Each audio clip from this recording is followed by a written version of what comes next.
we're trained to win. We taught to win at all costs. Failure is seen as bad. Yeah, even people like Elon Musk. But he says every time they launch a rocket and it goes up without a problem, they learn nothing. You learn more from failure than you learn from success. Let's go. Yeah, make it look easy. Hey, stand up. The Ryan Hanley Show shares the original ideas, habits, and mindsets of world-class original thinkers you can use to produce extraordinary results in your life and business. This is the way. Hello, everyone, and welcome back to the show. We have a tremendous episode for you today, a conversation with Nigel Thurlow. Nigel was the first ever Chief Agile Officer for Toyota and developed the Scrum for Toyota way that Toyota uses to streamline their process to consistently be one of the most mechanically best made cars on the market. And this process, Nigel has then gone on to teach to other manufacturing industries. And his book, The Flow System, takes that idea, pulls it out of the manufacturing space, and allows us as business owners, as entrepreneurs, to apply the same thought process, the same systematic, high quality design and execution process that made Toyota one of the top selling cars in the world for decades. Apply that to our own business and implement it. There are tons of deep dives in this episode. Also, Nigel gives us access to almost all of this material for free. And I'll be honest with you, when I saw the resources that he created and put online, I was blown away and immediately started taking notes, pulling ideas out and going, this is stuff that can be applied to any business, a SaaS business, a coaching business, a services business like insurance, accounting, legal, retail, if you have bakery, shoe store, coffee shop, this system, and it's more the thought process, right? It's working through how I can apply these ideas and these concepts to my business allows us to build in the efficiencies that still deliver a high quality product. We are in a time where over automation can kill your business. So we want to be smart about where we build efficiencies in, because effectiveness, our ability to execute on delivery, our effectiveness is just as important as our ability to build efficiencies. And if we overfocus on efficiencies without effectiveness, that's where the mistakes happen. That's when we start to have problems with our product. That's when our customers start to become unhappy with what we're doing. And Nigel outlines the game plan to make sure that we build efficient but highly effective businesses. You're going to absolutely love this episode. Guys, we have officially cracked the top 150 of all of Apple Podcasts, and that is because of you. I love you for listening to this show. I love you for watching this show. And the one thing I ask is that you keep doing what grows this show, and that is sharing the show. If you have a friend, if you have a colleague, if you have an enemy who you just want to see be a better competitor, share the show with them. Text them, share it on social, just mention it to them when you're playing golf. Whatever you do, continue sharing the show, my friends, because that is how we grow, and I love you for doing so. With that, let's get on to this incredible conversation with Nigel Thurlow. Nigel, it is an absolute pleasure to have you here, and if the pre-show conversation is anything like the actual show conversation, this is going to be a lot of fun. Yeah, I hope so. It's great to be here, Ryan, and thanks for having me along for a chat. So you said something that I wrote down and then underlined each word individually in the pre-show, which was the pseudoscience of mindset. And being that so much of my own work is around mindset, we have to start in this place. I should never have said that, but yeah, given the type of work you do, and of course we talked about that, and given the sort of motivational work you do with individuals and sort of get them to be in that right headspace, that right mindset. So mindset's fine as an individual construct.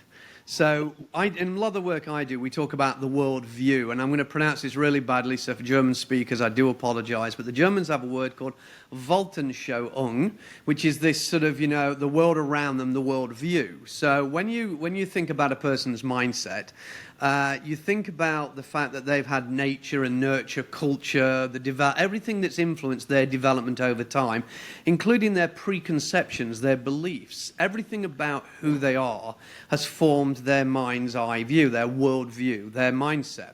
The problem with the word mindset is we don't want people set in the ways, because then there's no development. The challenge comes then, and I credit my friend Delia McCabe, who's a cognitive neuroscientist. at the synaptic level, we cannot share the same mindset. So as a collective construct, it's the wrong construct. We can have a shared vision, we can have a shared philosophy, and indeed many of us do, and we can craft our behaviors and our attitudes towards those, but a mindset's an individual construct. So if you're talking to individuals about their mindset, that's okay. I can support that fully.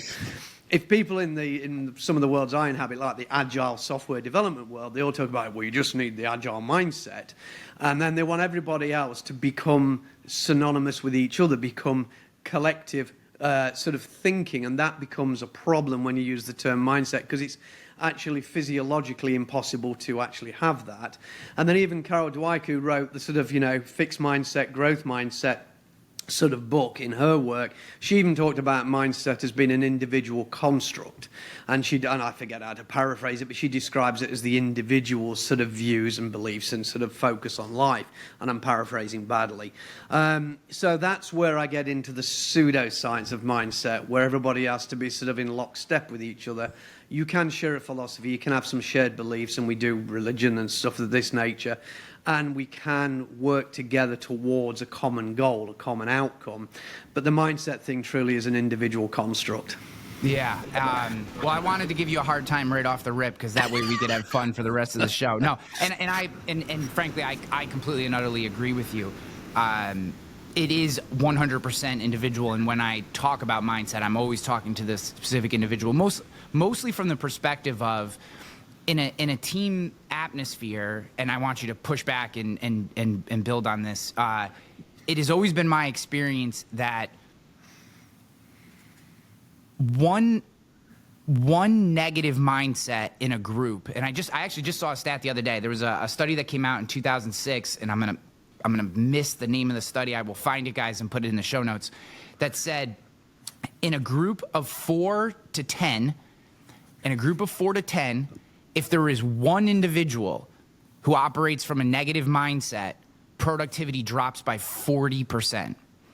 So if you are in a team environment and we want to operate with a shared vision, shared goals, but we're coming to that situation all with our individual mindsets, how do we start to, how do we work together as a team in the most effective way? How do we bring all those individual mindsets together to push in the same direction? You see, it's a really good question. I was just writing down because 40% reduction in team performance is absolutely dreadful. Now, if we avoid the odd bad penny or the odd bad actor we get in some organizations and assume, positive intent from the individual and the fact that they just don't have the same agreement as everybody else, the work I do with team science, and my colleague, Professor John Turner, who's the really clever guy in this sort of duo I'm talking about, and my other colleague, Brian Rivera-Ponce, he goes by ex-Navy. So they're very experienced, one from the scientific point of view, one from the go-do-it point of view. Then we first of all start by focusing on teamwork training before we focus on the work the team is doing. So in the Navy, Ponce would talk to me about crew concept, where on the US, he was a naval aviator, flew off and on carriers and F-14s. So, of course, really at the sort of sharp end of having to be in lockstep with your teammates. So the Navy would teach teamwork. They would teach them how to be a team. Communication, cooperation, conflict resolution, these types of things, so that at any point they could post things on the board and they would say to them, we need somebody to go and execute on that, and then you dynamically form a team. And even in corporate organizations, we have dynamic reteaming as a concept. So basically, they would know how to be a team, know how to operate effectively as a team. And if people want an example of that, and you better hope they're a damn good team, every time you get on a plane to fly somewhere, the crew have probably met each other for the first time ever, and they need to know how to communicate and collaborate. We call it in the cockpit challenge response communication, so that we are in a safe atmosphere where we can act in a critically thinking way and communicate and collaborate and cooperate effectively, because we've been trained how to be a team before we were trained how to do the work of the team. And so we focus a lot on that to try and eliminate that. But let's assume now we've got somebody in a team who has that negative vibe. The first thing we need to do is to extract the context of where we are. So instead of trying to say we just need to get on and do the work, and I can talk about shared mental models and things as a different construct in a second, the first thing is to really understand why. why is this person? Has this person been given, I mentioned the words before, agency and voice? Do they have the right to put the hand up, to protest, or to sort of, in my line of work, to pull the metaphorical and-on cord, a manufacturing concept to stop the line if you see a problem? Do they have the right to do that, or are they being bullied, forced, cajoled, driven towards something that maybe they disagree with for a whole number of reasons? So first we need to understand that individual context, and then we can work on some of the team training aspects to see whether or not it's just a personality issue, a collaboration, cooperation issue, or there's some fundamental problem there. Now, assuming we get past that, or at least we have that conversation, in my work, we talk a lot about shared mental models, which is really just, can we all align, get behind the same idea, the same purpose, the same mission, the same outcome, the same goal? And do we have any shared understanding or shared belief that helps us align to that goal? Because if we don't, we have to address that first of all. What tends to happen in corporate, and I work predominantly in corporate circles, of course, is you get a group of people and they've got some skills, you shove them together, call them a team and tell them that's the mission, and then we bully and pressure them on timelines, deadlines, deliverables, metrics, milestones, other types of nonsensical measurements. And we forget these people are humans. We forget that they're people and we're dealing with human factors. And a lot of what I deal with is what's called complex adaptive systems. And for people listening or watching to this, if you're unsure of what one of those is, look in the mirror, and the person staring back at you is a complex adaptive system. We're not predictable, we're not linear, we're definitely not ordered, we're all the opposite of that. And when you're dealing with that, you can't just assume that you can group a bunch of people together and say, that's the mission, go do it, because there's a lot of factors that need to be taken into account. How am I doing?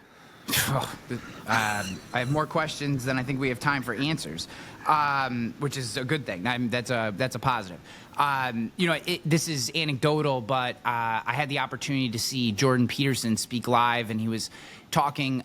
He was answering a question from the crowd about. It kind of was framed personally, but he reframed it as a leader of an organization around this idea of, and he used the example of yin and yang being chaos and order, and that our goal, particularly as leaders, is to walk that line. It's literally the line between the yin and the yang is tiptoeing that line constantly between chaos and order, having a shared goal, but understanding that you have a group of individuals on the other side who may share that goal, but also have all their own personal goals that they have behind that. And to me, that visual somehow just seemed to really make sense, even though it's slightly off context. It really made sense to me as kind of what our job actually is to both manage the order side of the business and the chaos side of the business. But I love this concept of shared mental models. Now, you used the term dynamic reteaming. For the audience, could you just break that down a little bit? Because I don't think, especially in the audience, our audience tends to be, say, middle market, small business entrepreneurs, a lot of startups, that frame. I don't know that that's necessarily a term that is ubiquitous throughout that community. No, and actually isn't that ubiquitous in large corporations either, because it's just an unknown concept. But the whole idea is that instead of people being in fixed teams, and again, it depends on scale, number of people, type of work context. So small businesses are going to find this a little bit of an alien concept because they have a limited number of people and other resources to put to the work. But essentially, you may, as your context changes, or maybe the project or the initiative or the product focus changes, the team you built initially may not be the right team. And depending on the dynamic nature of the business, hey, if you're into AI and digital technologies, things are lifting and shifting continuously. And so the team that's formed initially may not be the appropriate team 3 weeks, 3 months, 6 months from now. And so you want this ability where teams can break and reform. So going back to crew concept, but more from a corporate point of view, where it's not every day we post the jobs on a board and the team automatically forms to work on that problem or that opportunity or that thing. But whereas over a period of time we may want to reform. Now, dynamic reteaming really does put the power to the people in the teams to reform those teams, as opposed to the manager or the executive or the leader telling the teams how to reform. So we've transferred the agency to the people to make those decisions, the ownership of the decision making. And even in Dave Marquet's work, because you mentioned Jordan's work, which I'm not as familiar with, but Dave Marquet's work, Turn the Ship Around, if people are unfamiliar with his work, great book. He talks about moving the authority to the information. So the information is where the work is done. So the people closest to the information are closest to the work, closest to the stuff that we're working on. And they have more answers than maybe I do or another executive would do further away. Whilst we have an understanding, we have much more of a helicopter view versus the micro view. We're more at the macro level. And so what we're doing is we're saying the people closest to the work may decide at a point in time the team formation needs to reform, and they themselves will dynamically do that on the fly. Now, of course, what that does, that means you need a high level of trust in an organization. And I tell executives, if you don't have trust, then you need to fix that problem first. Yeah. Because if you've hired all these clever people with lots of skills and then you don't trust them, then we've got a different issue to deal with.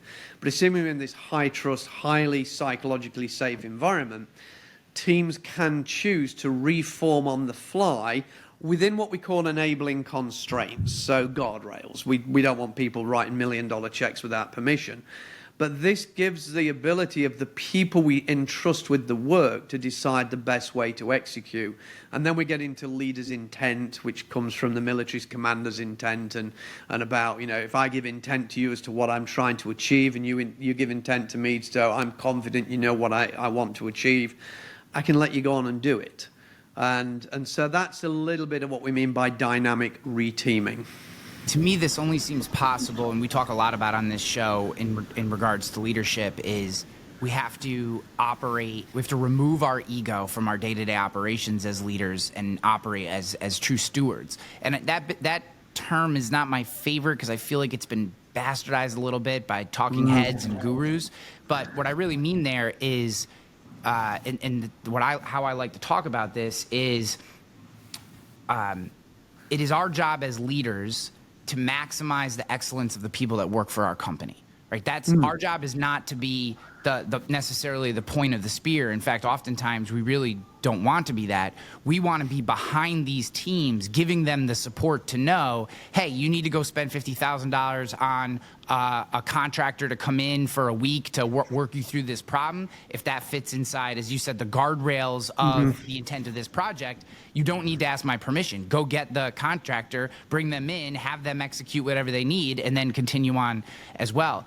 To me, so just so I have this idea framed in my head, say we have a group of, I'll just take an example. We have a group of 10 individuals working on a project. I like to think in seasons because that just helps me frame how things move through life. The first season of a project, these 10 individuals might be absolutely 100% the right 10 individuals to be part of this particular team.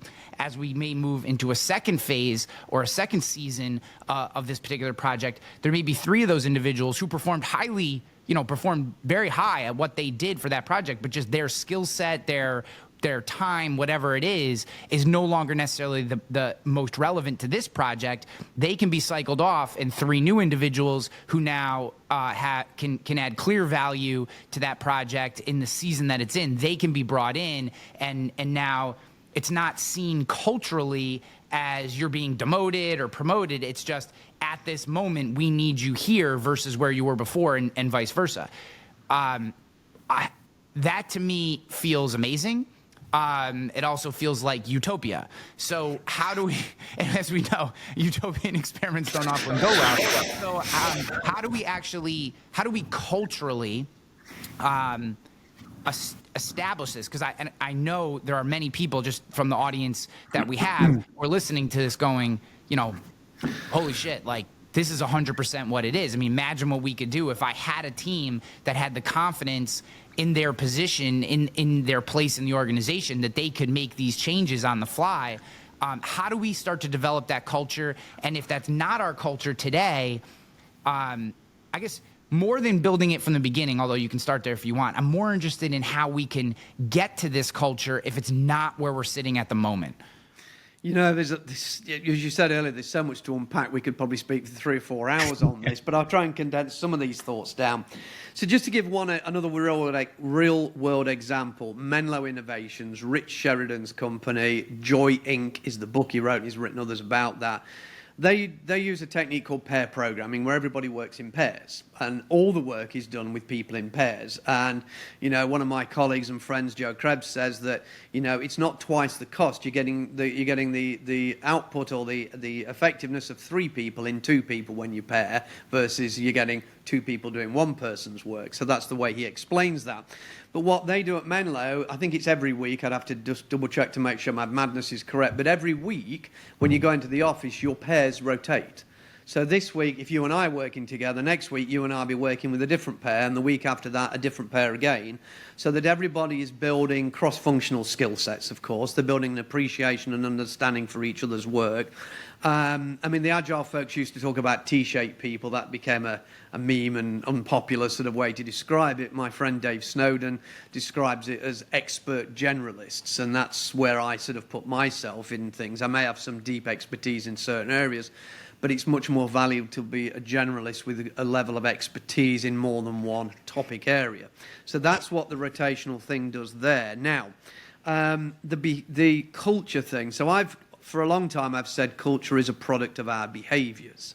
So when you Google the word culture, you start to, and look in a dictionary, you start to look at the arts, the institutions, the sort of achievements of a particular social group or something like that. But when in corporate context, people, you know, get these, as you told them, the talking heads, the culture gurus will wander in and say, you just need to sort of, you know, join a drumming circle at lunchtime and hum in a certain way and the culture will improve, which is complete nonsense. But what we can do is we can align to a direction of travel. In complexity thinking, we call it the vector theory of change. In lean thinking, they call it the North Star. So there's different words for this, but we can align in a direction of travel around a philosophy or an idea, a good vision of something we all agree is the direction we want to head in. And then we can start to craft our behaviors. And we talk about amplifying the good, dampening the bad. More like this, less like that. So we can start to identify what we think are appropriate behaviors versus behaviors that probably aren't appropriate. I'm not talking about DEI and things of that nature that's sort of built into the system. I'm talking about just the day-to-day, how we act towards each other and towards the work, how we support each other, help each other communicate. And then, you know, coaches can coach that as they would do appropriately. And then we can see how the system is responding, and what we're looking for is nudges. They call it nudge theory. We're looking, how do we nudge the system a little bit in this direction or that direction? And as we start to align to that direction of travel, we might actually find after 1 or 2 experiments that we've done, or the work we're doing, is actually the direction of travel is changing because we're learning more about these things. But the behaviors is the key to me, or call it attitude if you prefer. So when I talk about it, collective, rather than use the word mindset, I talk about our attitudes, our behaviors.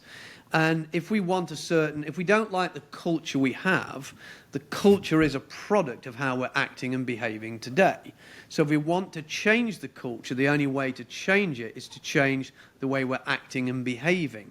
Just as I sort of talk to companies when they bring me in and complain that their productivity is low, or their sales are down, or there's customer or staff attrition, or their costs are too high, I tell them they're not problems, they're outcomes, they're results of the way they do what they do. So if you're looking at your culture in the same way as you look at your products, and you're seeing the results or the outcomes are the outcomes you don't like, then you have to change how you do what you do. And that's not telling everybody just get the same collective mindset. That's looking at how we behave, how we act. I was talking to a client the other day, I can't mention them for obvious reasons, where they're a manufacturing client and they have a technique I mentioned briefly earlier called the and-on cord. And for people who are unfamiliar with manufacturing, especially in automotive, you have a production line, the cars are going down the line being built, and you can reach up and pull the cord.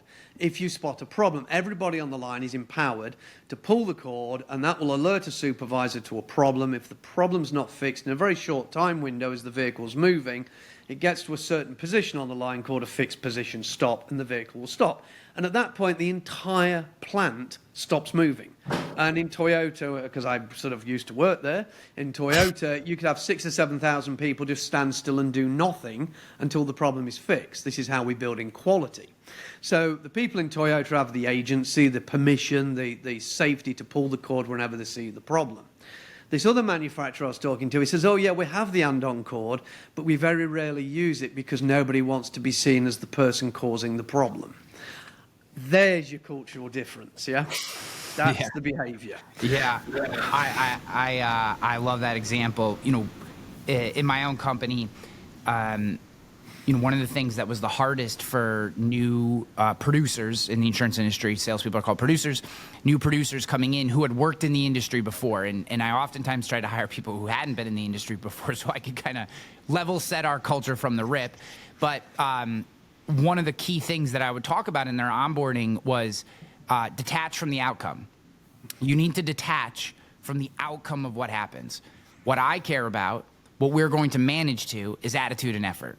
If you show up every day, you know, and we culturally removed over time terms like, you know, I got a case of the Mondays, hump day, thank God it's Friday. You know what I mean? Like these little attitude triggers or they're more indicators of, I don't really want to be here, right? I mean, that's what those things are. When someone's posting I got the case of the Mondays GIF in your Slack channel, that's an indicator that something's going on from an attitude perspective, that they're not aligned with what you're doing. So it was that idea, it was so foreign to people of like, they're like, what do you mean outcome doesn't matter? I'm like, well, you have to hit sales numbers. I mean, that's your job. You're a salesperson. Sure. But I need from what you're thinking about when you show up to when you leave, do not think about the outcome, because you're going to have a day where you go, you know, 0 for 10. You're going to have 10 calls and all 10 are going to say no. That's going to happen.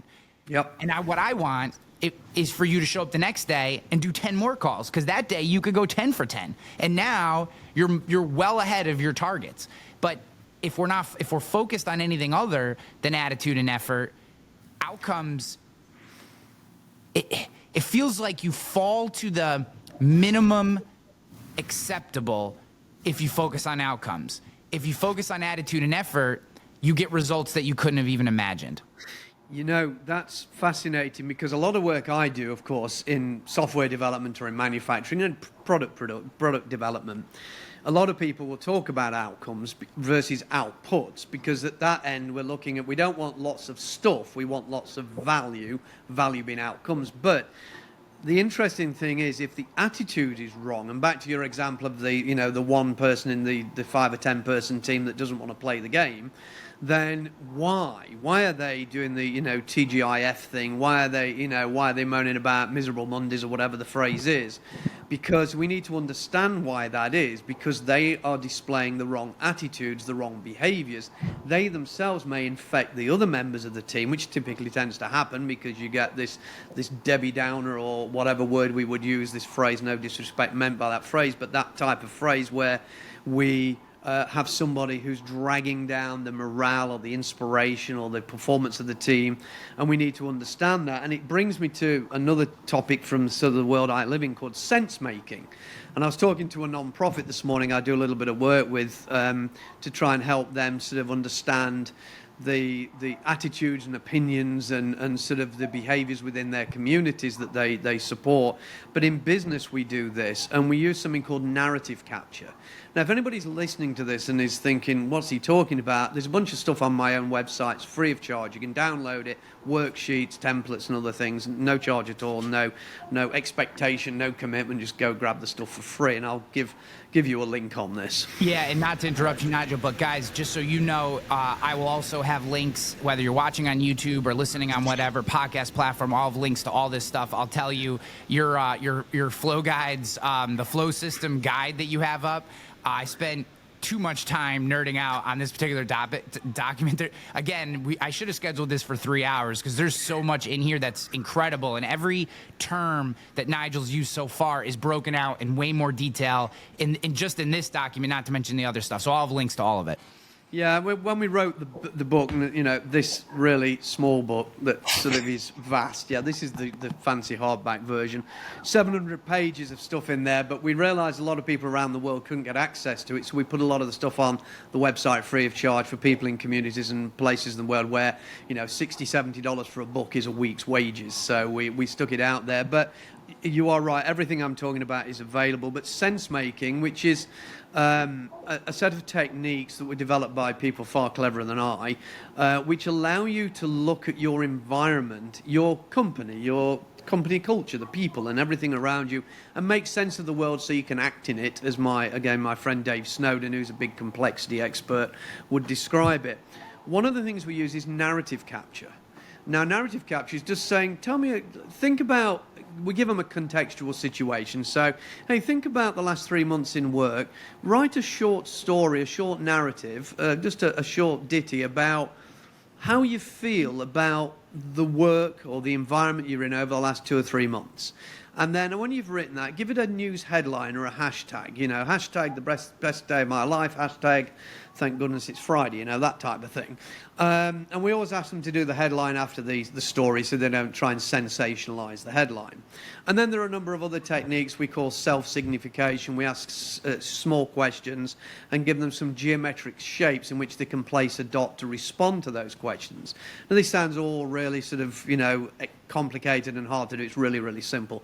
Download the worksheet. It gets real easy. But the reason for that is if you have a large organization, we say 1,000 people within a silo, a department of the organization, and you really want to understand your culture, your environment, even in a small company with 5 or 10 people, you can use the same techniques.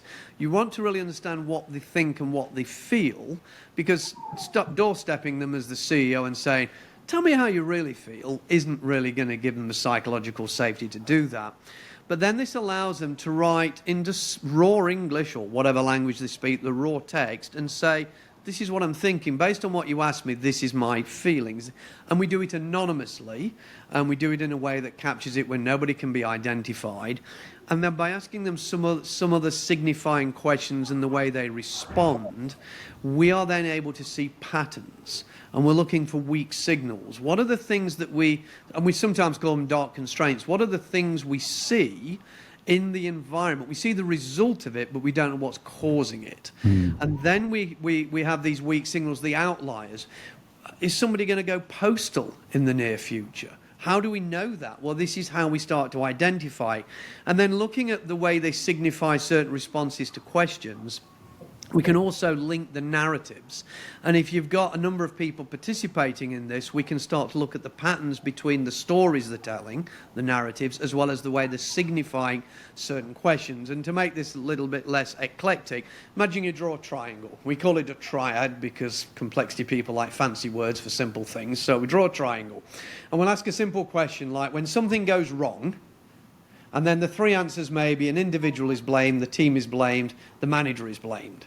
And it's a triangle, and you can put a dot anywhere in that triangle. So you've got a natural tension between the 3 answers, but none of the answers are right, none of them are wrong.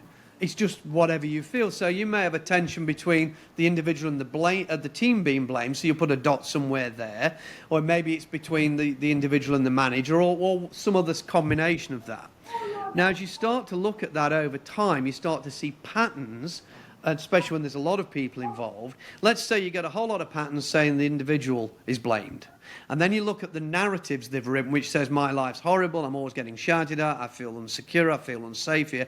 You start to build a picture, and I'm giving a very broad brush example here, but you start to build a picture of an organization that has a blame culture, a culture of fear, no individual safety, and you get Boeing as an example, because nobody at Boeing would say, the place sucks, these are all the problems, and if they did, they'd get punished or fired or in some other way, something punitive would happen. And then we get disasters and bad stuff that we're seeing every week in the news about Boeing. So we want to avoid that. But that's how you see your culture without just looking, with your own eyes and saying, well, I think this is what we need to do. And then you start to understand what are the changes we can make. So sense making, whilst it's taken me a few minutes to explain the basics of it, it's actually quite simple to do. if you learn it, and there are tools out there and experts out there that can help you make sense of the world you're in so you can act in it, and you can identify those cultural aspects that you need to focus those nudges on, those safe to fail experiments. And to your point just about liminality, this wandering between order and chaos, this liminal zone, this transitional zone, leaders then need to understand that, because leaders create the right environment. You don't manage the people, you manage the work, and you create an environment for the right emergence of behaviors, innovation, creativity. So if you're in your business listening to this and you've got people, you've got a problem where you're not innovating, there's no creativity, everybody's burned out, everybody's tired, everybody's exhausted, you're making lots of mistakes, these techniques might help you understand where you as a leader need to make the changes to create the right environment. I love the visual aspect of that as well, because what I'm imagining comes out is essentially like a plot chart of the triangle, and where you almost like a heat map inside the triangle. Definitely a heat map. Yeah, and the power of that is so much more clear than trying to dissect a series of sentences or yes nos or 1 to 5s, because there's so much subjectivity in. Well, most of the time the individuals blame, but there are some team blame, so I'm going to put it like here, right? And then, and it gives you so much more of a dynamic sense of what is actually happening. I'm going to give you my spoiler on that one as well, because that's one I always use. The right answer is the manager's to blame. Always the manager. Because a couple of reasons. From the lean Toyota world that I grew up in, if you fail, it's my fault. How did I let you down? Did I fail you in training, in giving you the right ethics, the right guardrails, the right support? How did I fail you in some way that allowed you to make a mistake, to fail, to, in other words, do something that we didn't want you to do? And how do I now address that in the support I give you? Because if I blame you or blame the team, I set up a certain culture of blame and fear, and I am to be feared as your superior. Whereas if I'm vulnerable and fallible and show that, and show I let you down and offer to help, then I show that even I can make a mistake and can learn, and it changes the entire dynamic with the people in the teams.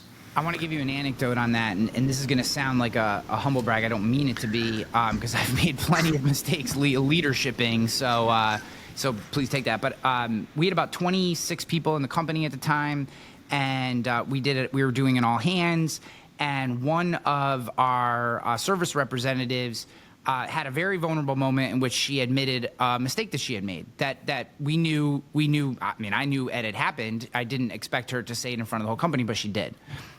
And she was, I could tell she was upset, and I think she just felt responsible for this thing. And truthfully, it wasn't that big of a deal. I mean, it was something we had to fix, but nothing, didn't like bring our business down or anything.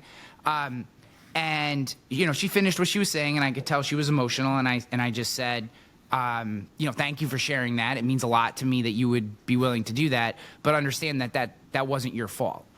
I said, we had never discussed that scenario before, and you made a decision. The decision didn't work out, but that's my fault and our management team's fault for not having trained you on that specific scenario.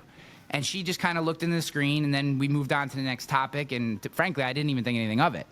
Later that day, I get a phone call from her, and she's crying. And I'm like, oh, crap. Anytime you get a phone call from someone on your team that's crying, you're immediately nervous. And she was like, I've never worked for a company before where I could admit a mistake and not get yelled at.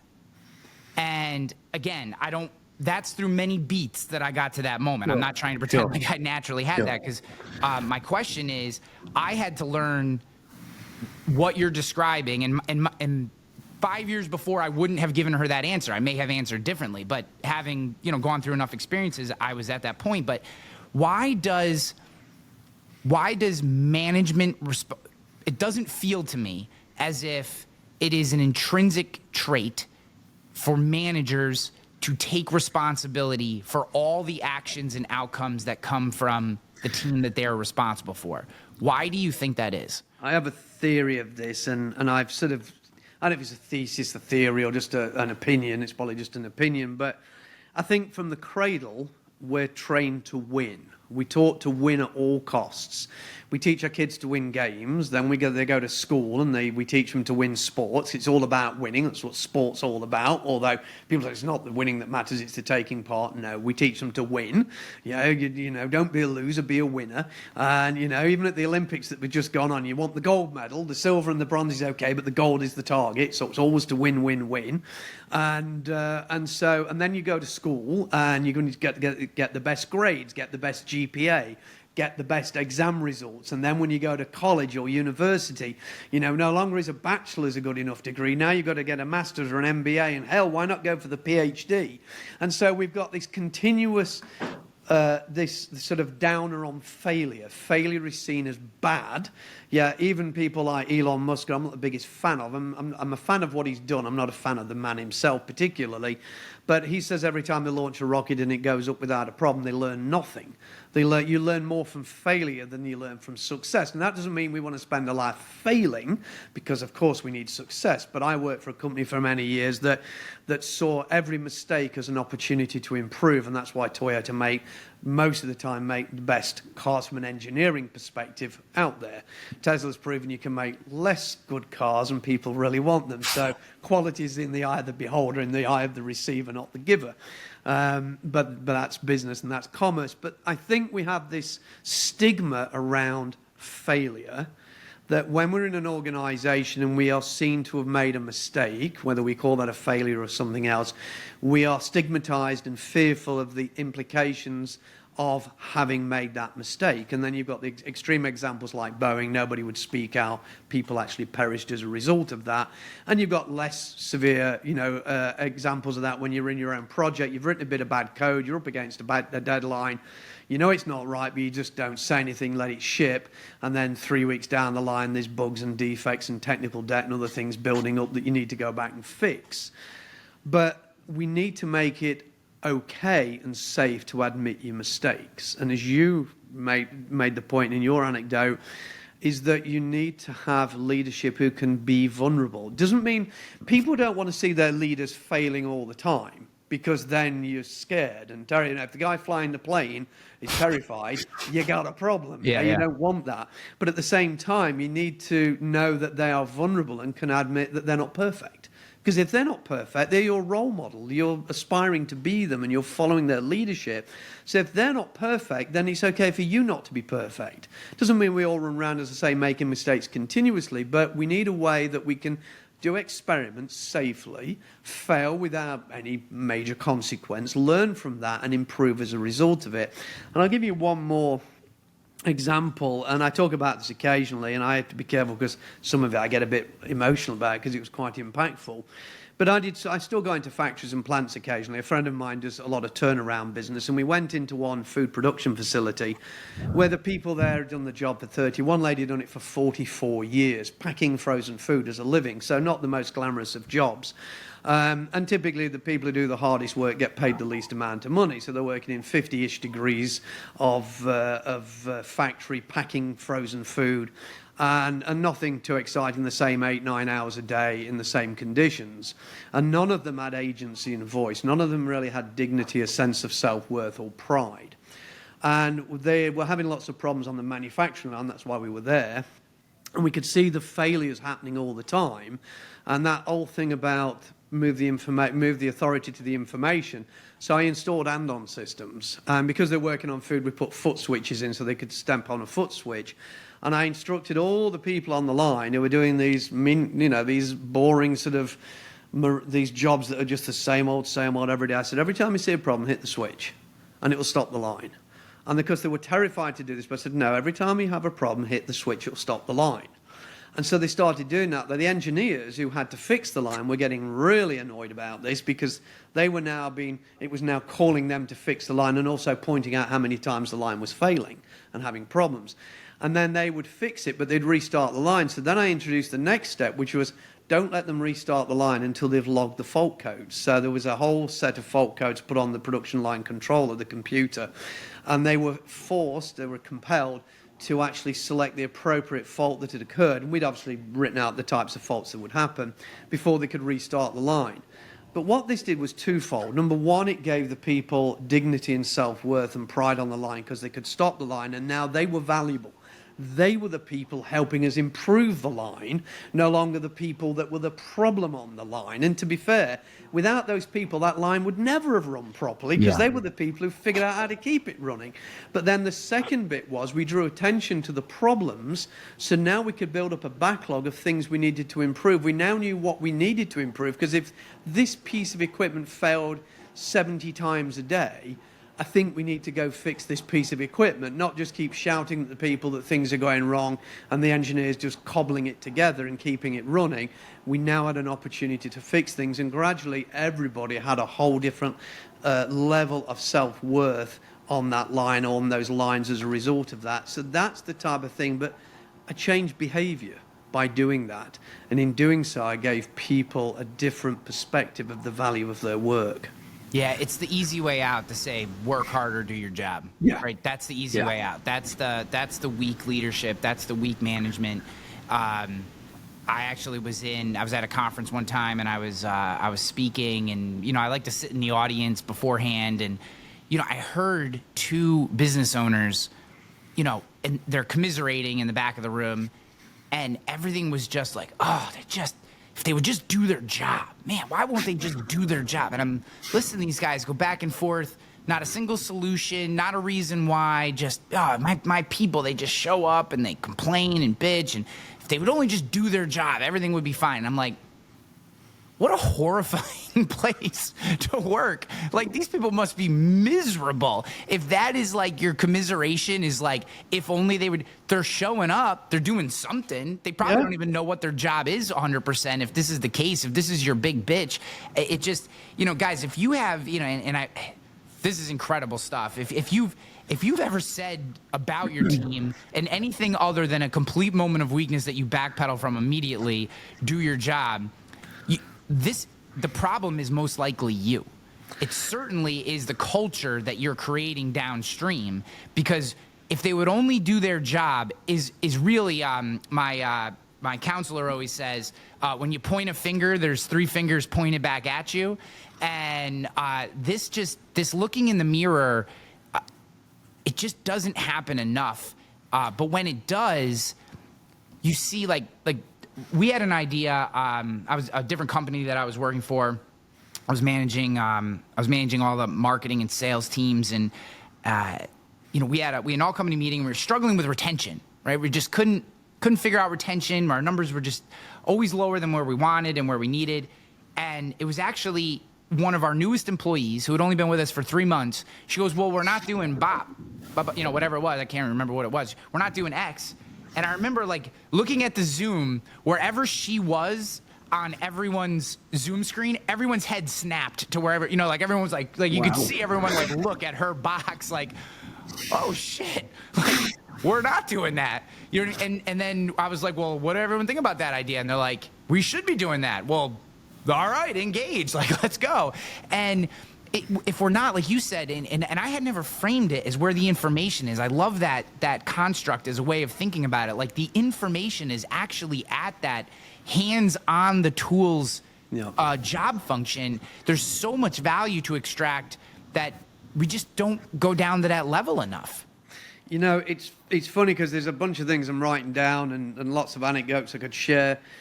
We talk about, in lean thinking in the Toyota world, we talk about this Japanese word called Gemba, Genba or Gemba, two ways of spelling it. And it basically means the actual place, the real place where the work is done.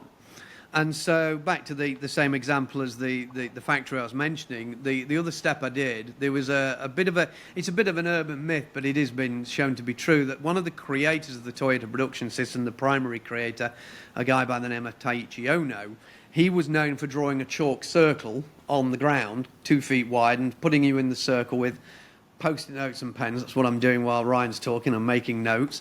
And I'm basically saying, stand there, watch. And he'd walk off for 1 or 2 hours and come back. And you were left there to just make observations and make notes. So I thought, well, this is a great idea. So the C-suite came in, this particular facility, And we were talking to them, and I said, I want to do something with you. And so I took them all out on the factory floor, and they all had the hard hats and the high-vis jackets on and things. And I drew chalk circles down each of the two of the main production lines, 6 down one side, 6 down the other. And they were far enough apart that these leaders couldn't talk to each other. And I stuck them in there, and they had special Sharpies with metal in them for food detection purposes, and gave them some Post-it notes. And I said, watch. And I left them in these circles for just half an hour. And they were furiously writing things down because they'd never actually stood and watched what their people did, even though they worked for this company and were the leaders of this company. And some of them were like financial accounting. The CFO was there and things of this nature. So he'd never done that job. He was a financial guy. And I said, watch. And this is about leaders going to the Gemba. And the way we explain this, you go with no assumptions to observe, to understand, and to take the next action, or to at least offer to help to take next action. And so they did this. And then, of course, the next thing I did was turn the lines off, much to the plant managers sort of, we never stop the lines comment, but I said, stop the lines. And then I asked the leaders to go talk to the workers, go and have a conversation with them, just hang out for another 20 minutes and learn what they do.